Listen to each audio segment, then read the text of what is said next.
अस्सलामु अलैकुम वरहमतुल्लाहि वबरकातुहू। इन्ना लिल्लाहि व इन्ना इलैहि राजिऊन। आज मेरी वालिदा मोहतरमा का इंतकाल हो गया है।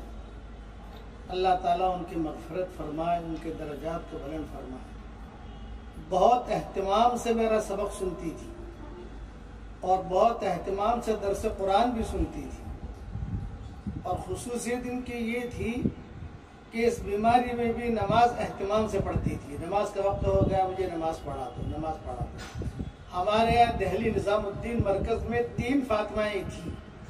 मेरी वालिदा का नाम भी फातिमा, मौलाना इब्राहिम साहब देवला उनकी अहलिया का नाम भी फातिमा, और मौलाना अहमद लाट साहब उनकी अहलिया का नाम भी फातिमा। ये तीनों फातिमाएँ साथ रहती थी, करीब करीब में कमरे थे। तीनों फातिमाएँ दुनिया से रुखसत हो गई। अल्लाह ताला तीनों की मग़फ़िरत फरमाए, उनके दर्जात को बुलंद फरमाए, करवटों में आराम नसीब फरमाए, उनकी हड्डी हड्डी को अल्लाह जन्नत नसीब फरमाए। बस एक रिवायत जहन में आती है, इसके लिए मैं अर्ज़ कर देता हूँ कि मूसा अलैहिस्सलाम के वालिदा का जब इंतकाल हुआ तो अल्लाह ने वही भेजी कि मूसा अब तुम आ रहे हो हमारे पास कोई तूर पर।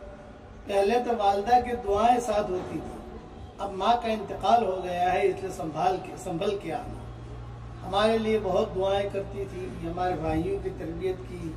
1997 में वालिद साहब का इंतकाल हुआ 21 मई को, और ये 2 जून को 2022 में मेरी वालिदा का इंतकाल हुआ। आप हजरात से दुआओं की दरख्वास्त भी है और उनके लिए मग़फ़िरत की दुआएं भी करें, और जितना जिस एतबार से हो सके ये साले सवाब भी कीजिए। इससे इंशाअल्लाह मुझे भी खुशी होगी, सब घर वालों को खुशी होगी।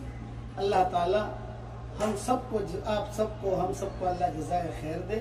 और ये भी दुआ कीजिए कि अगली मंजिलें अल्लाह ताला उनकी आसान फरमाए। आमीन।